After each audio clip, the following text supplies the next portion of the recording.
नमस्कार बच्चों, आप सभी जानते हैं कि हम समाजी विज्ञान के महत्वपूर्ण प्रश्नों का अध्ययन कर रहे हैं और समाजी विज्ञान में ये हमारी यूनिट 3 के मोस्ट इम्पोर्टेंट प्रश्नों की श्रृंखला चल रही है।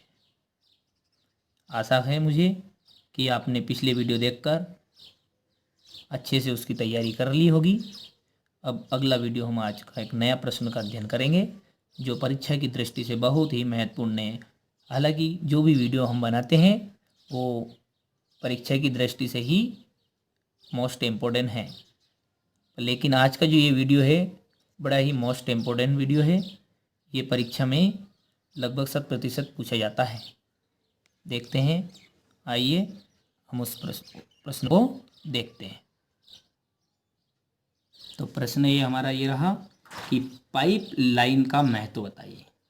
जो पाइप लाइन है उसका महत्व बताना है और बड़ा आसान है। आप बिल्कुल वीडियो को अच्छे से देखिएगा। और एक बात और, यदि आपको कोई वीडियो समझ में नहीं आता है तो मैं डिस्क्रिप्शन में मेरा व्हाट्सएप नंबर भी दे रहा हूँ, उस पर आप मुझे अपनी समस्याएं बता सकते हैं। अपना नाम पता लिख कर भेज दें, फिर मैं आपकी समस्या का समाधान कर दूँगा।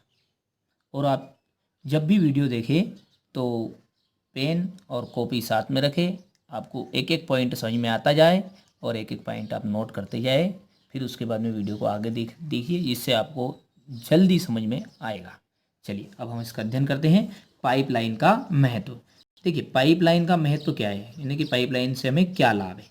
महत्व वही होता है लाभ। पहला पॉइंट है कि खनिज तेल और प्राकृतिक गैसों को उत्पादन क्षेत्र से परिष्करणशालाओं तक पाइपलाइन के द्वारा पहुंचाया जाता है तथा परिष्करणशालाओं से उपभोक्ता तक भी पाइपलाइन द्वारा पहुंचाया जाता है। अब हमारा दूसरा पॉइंट है कि जो पाइपलाइन है वो जल और थल दोनों में ही बिछाई जा सकती है। जल और थल दोनों में ही बिछाई जा सकती है।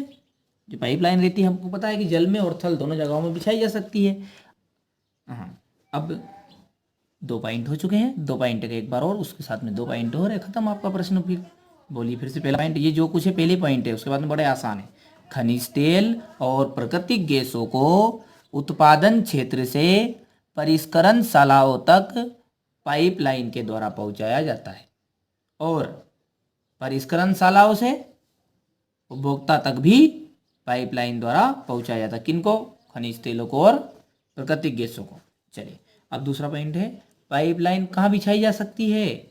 जल और थल दोनों में बिछाई जा सकती है। अब मैं इस पे आपसे थोड़े से प्रश्न पूछता हूँ, इससे आपको समझ में आ जाएगा। बोलिएगा, खनिज तेल और प्राकृतिक गैसों का उत्पादन क्षेत्र से परिष्करणशालाओं तक किसके द्वारा पहुंचाया जाता है? प्रश्न फिर से सुनिए। खनिज तेल और प्राकृतिक गैसों को उत्पादन क्षेत्र से परिष्करणशालाओं तक किसके द्वारा पहुंचाया जाता है? तो आप बोलेंगे कि खनिज तेल और प्राकृतिक गैसों को उत्पादन क्षेत्र से परिष्करणशालाओं तक पाइपलाइन के द्वारा पहुंचाया जा सकता है। और परिष्करणशालाओं से उपभोक्ता तक किसके द्वारा? तो परिष्करणशालाओं से उपभोक्ता तक भी पाइपलाइन के द्वारा पहुंचाया जाता है। किनको? खनिज तेल और प्राकृतिक गैसों को। चलिए आ गया। अब पाइपलाइन कहाँ बिछाई जा सकती है? पाइपलाइन जल और थल दोनों में बिछाई जा सकती है। अब वीडियो को रोक कर अभी आप इतना लिख लीजिए पहले, भले टाइम लगे थोड़ा सा, पर आराम से एक बार ही वीडियो को देखिए और उसमें समझिए। अब तीसरा पॉइंट है आपका कि पाइपलाइन को जब हम बिछाते हैं तो उसमें पैसे तो अधिक खर्च होते हैं, पर उसको बिछाने के बाद उसका जो रखरखाव है उसमें बहुत ही कम खर्चा होता है। तो इसलिए ये क्या है? सबसे सुरक्षित और सुनिश्चित आपूर्ति का महत्वपूर्ण साधन है। क्योंकि देखिए सुनिश्चित आपूर्ति किसे बोलते हैं? जो अच्छे से हमारी किसी भी आवश्यकताओं की पूर्ति करते हैं।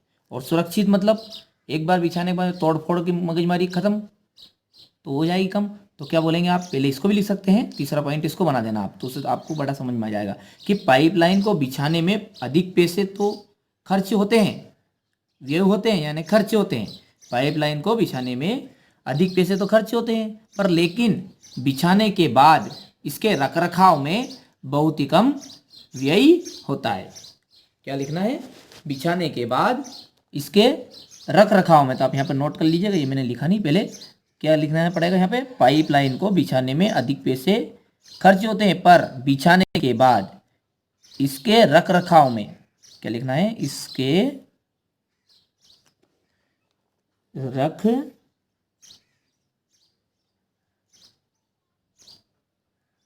रखाव में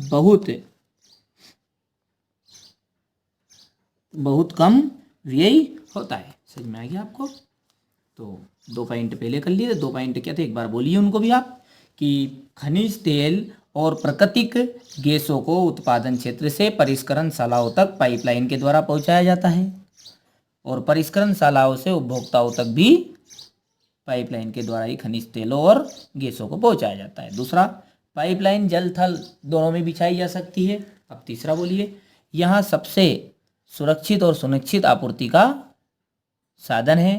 नंबर 4, पाइपलाइन को बिछाने में अधिक पैसे तो खर्च होते हैं, लेकिन पर इनको बिछाने के बाद इनके रखरखाव में बहुत ही कम पैसे खर्च होते हैं।